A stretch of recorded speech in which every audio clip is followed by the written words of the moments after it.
People say I talk about some weird stuff, some far out stuff. But how about that chair that you're sitting in isn't solid? How weird is that?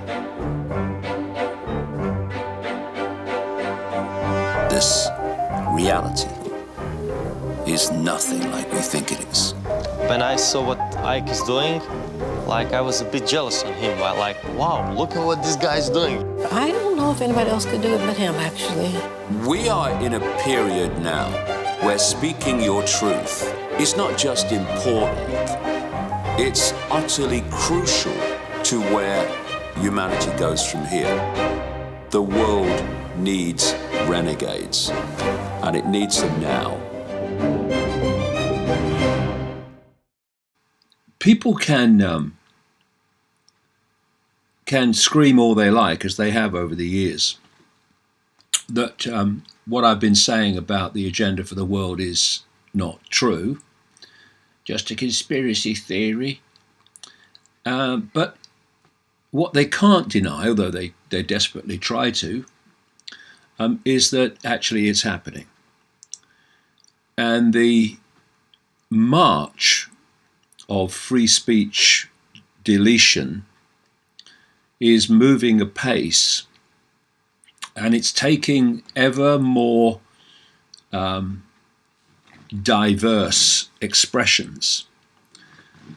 You have, of course, the now blatant, they couldn't care less if it's obvious, censorship by Google, YouTube owned by Google, Facebook, Twitter, etc.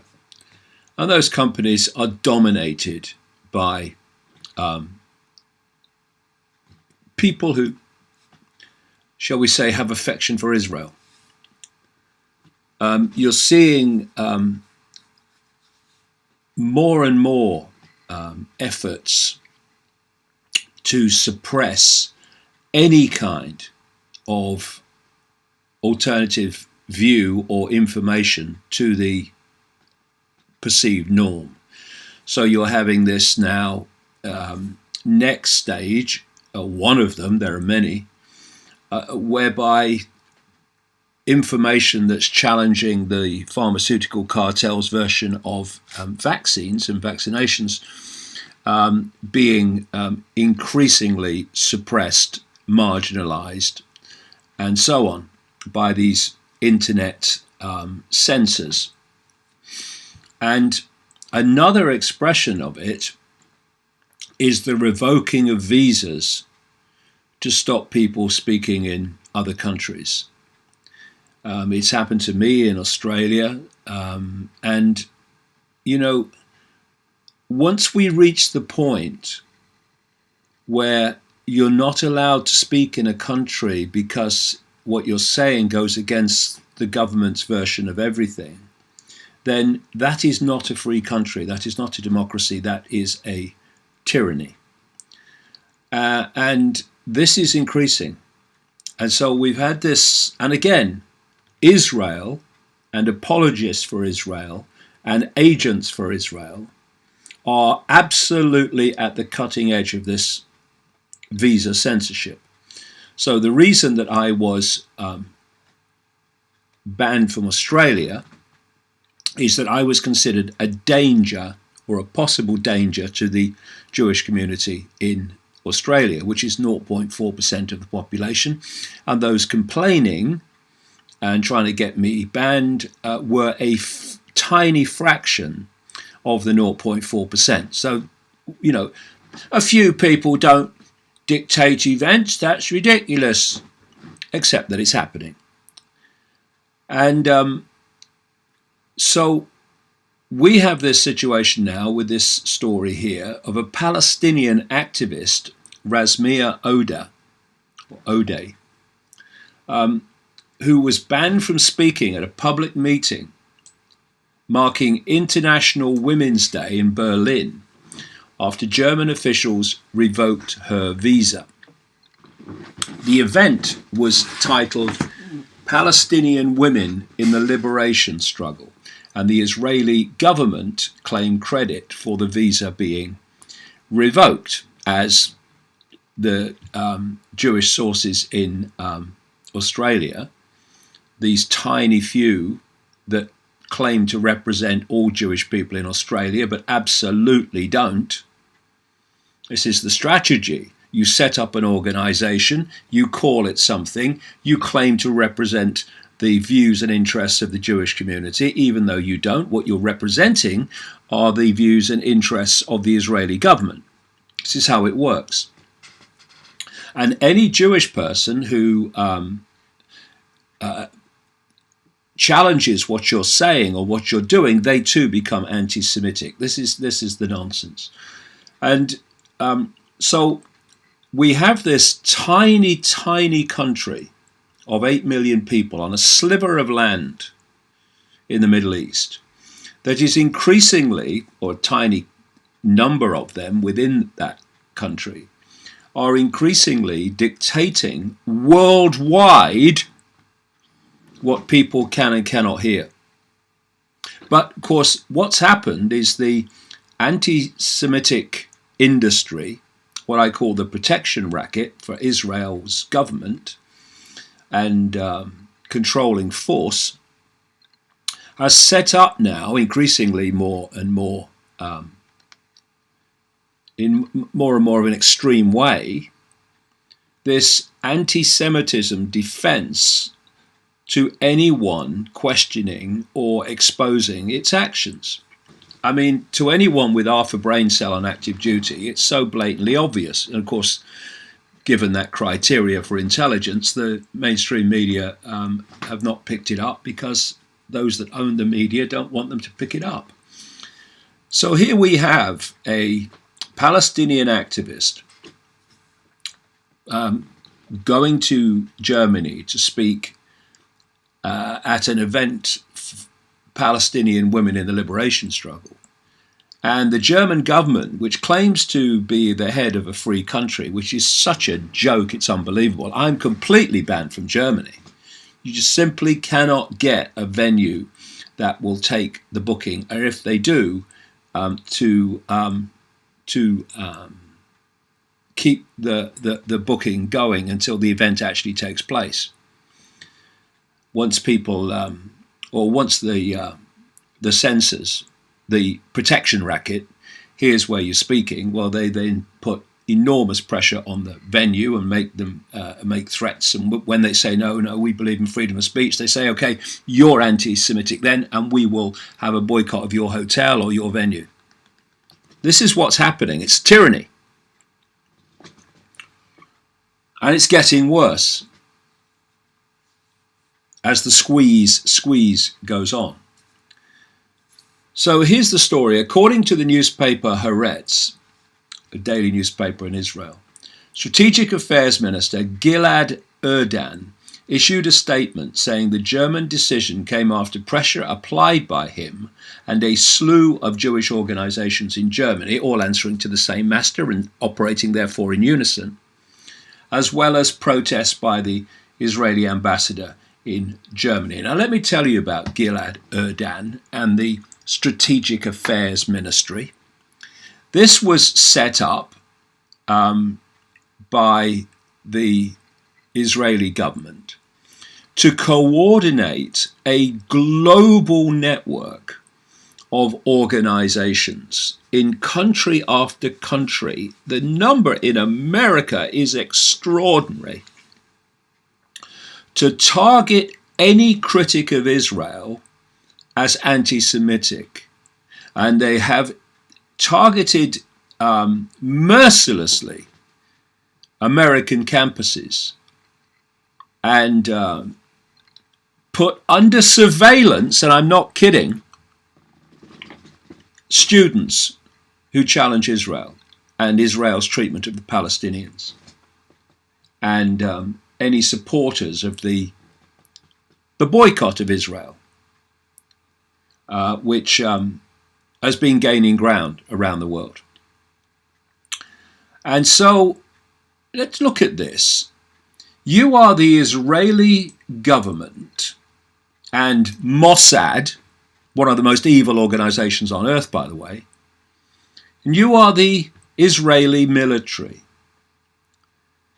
You alone get billions of dollars a year in aid from America. You have this network of organizations, specifically there through this Strategic Affairs Ministry, to silence any criticism of Israel. You have control of the airwaves where your view is allowed to dominate, and anyone challenging that view and that behavior is either attacked or not even allowed to have a platform. And yet you are so terrified of one Palestinian activist woman speaking at a single event in Germany that you have to have her visa revoked. And that tells you something massively important. The Israeli government and its censorship operation working globally knows that it cannot win the argument if there is free and open debate about its actions and behavior. It can't win. It knows that. It knows that its behavior towards the Palestinians, its behavior in terms of censoring free speech around the world is so appalling, is so blatantly, transparently outrageous, that if that was allowed to be openly debated in the public arena, then they couldn't win. They know that their biggest enemy, the enemy that is destined to destroy their operation, if it comes out, is the truth. And when you're terrified of truth, as this Israeli government is, then you know there's one heck of a lot to come out and that people need to know about. Because you're not terrified of truth on that enormous, breathtaking scale unless you have something enormous to hide. And of course the Netanyahu government does. And so it's so terrified, not least terrified of the increasing numbers of young Jewish people in America who are rejecting the Israeli government narrative about the Israel-Palestinian situation. That terrifies them. But they are so terrified that not even a single woman speaking at a single event in Germany can be allowed to do so. So officers surrounded the 72-year-old. Yeah, here you go. 72-year-old Palestinian activist woman. They are terrified of her to the point where they have to revoke her visa. I mean, it's pathetic, but indicative of how much there is to hide when you're terrified of a 72-year-old speaking at one event in Germany. Officers surrounded the 72-year-old as she arrived outside the venue and ushered her away from supporters protesting the decision. She was handed a document from the Berlin state and told to vacate the area. The people doing this and the people who decided this in Germany have families, they have children. They also talk about living in a free country, how they don't choke on the words only they know. But you can have so little self-respect, so little respect for freedom, that you can carry out the will of a tiny group within a tiny country, i.e. Israel. And this is happening all over the world. It happened to me in Australia. The 26-page report claimed her appearance could endanger Germany's relationship with Israel and threaten peaceful coexistence. Now, that is not a million miles away from what was claimed to be the reason, along with my views on vaccines and global warming, for my ban from Australia. It referred to BDS, this is the organization seeking a boycott of Israel and economic boycott, etc., cultural boycott, until they start treating the Palestinians like human beings instead of vermin.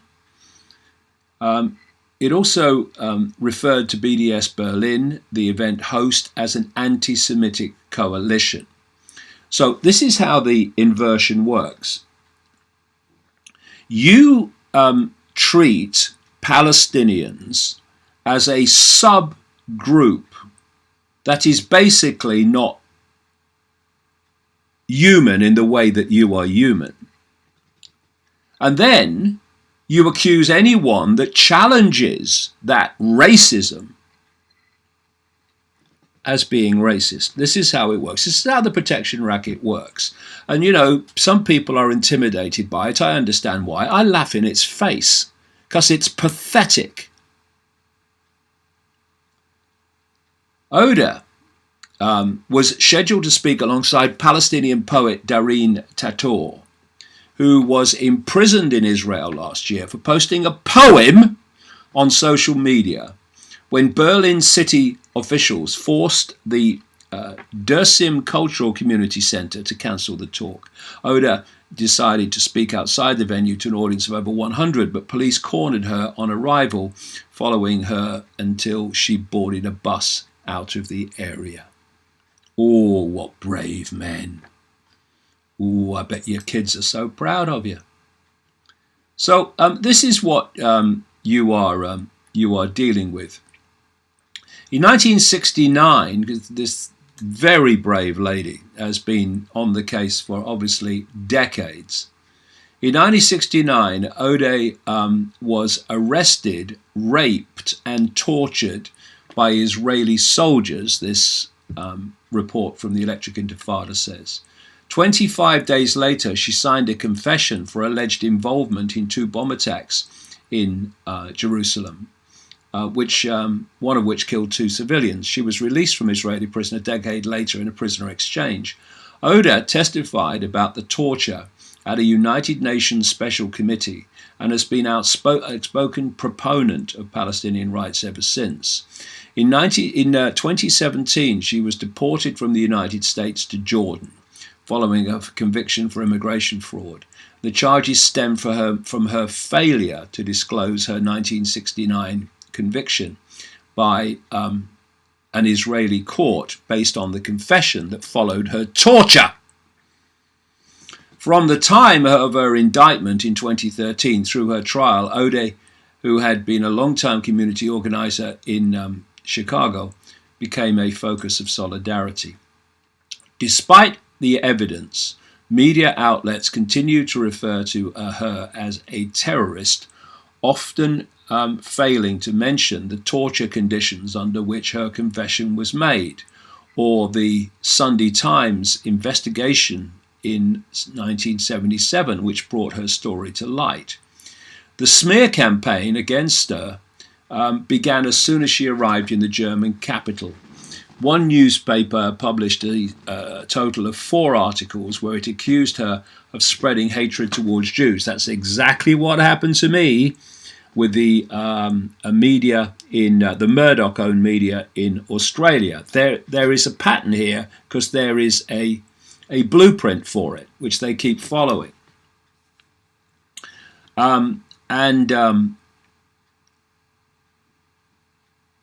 They compared her to Islamist hate preachers and referred to BDS, the Boycott, Divestment and Sanctions Movement for Palestinian Rights, as anti-Semitic. Well, what isn't these days? The Berlin State's report cites the newspaper's article in its reasoning. The immigration minister who banned me on his own say-so after the immigration department had given me a visa last September was quoting, basically, the newspaper articles that had appeared in Australia in the same way that this is happening in Germany. So you can see the pattern. It's so obvious, blatant and transparent. US Ambassador Richard Grenell and Israeli Ambassador Jeremy Isaacharoff threw their political weight behind the campaign to ban Oda. Well, I'm absolutely staggered. The United States and Israel getting together to a common aim of silencing critics. Oh dear, I'd never have believed it. While Berlin Mayor Michael Muller, who was once threatened by the Simon Wiesenthal Center that he would be placed on its annual anti-Semitism list, condemned the planned talk as extremist propaganda. He's got some backbone then, Mike, eh? They do it to you and now you get on your knees and say, oh yeah, it's extremist propaganda. Representatives across the political spectrum also weighed in.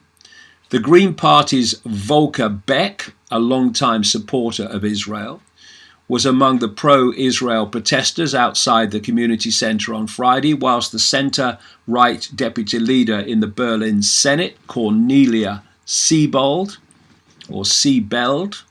called Ode an anti-Semite. So you can see the control and influence across the political spectrum. The Green Party, which I was thankfully briefly involved with in the 1980s, is an absolute disgrace. It's a disgrace in Britain and it's a disgrace in Germany, clearly, in that it talks about freedom, emphasis on the talk, and then supports the censorship and silencing of people that it doesn't agree with. And it doesn't even know why it doesn't agree with them, because it's too busy up its own backside staring at the heart on its sleeve. Oh, look, I'm such a good person.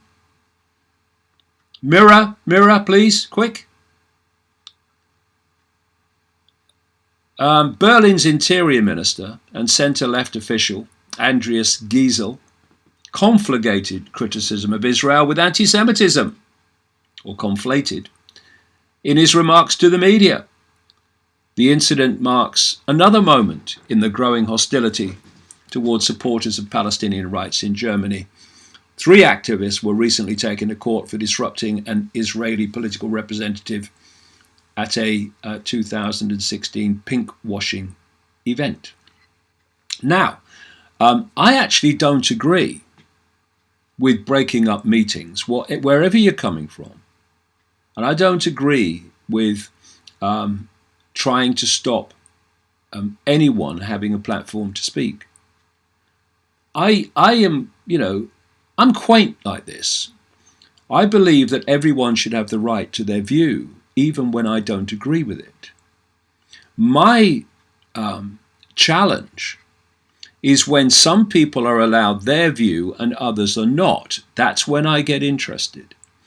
And that's what we're seeing more and more and more. Because these people, of course, they want their opinion in their self-obsessed arrogance, but they want to stop anyone having another. And they're increasingly taking over. Well, they have taken over. Let's not kind of dilute it. They have taken over the so-called progressive movement which has hijacked the traditional left, which is why now the progressive fake left is the great center, the great force for censorship. The world needs renegades, and it needs them now.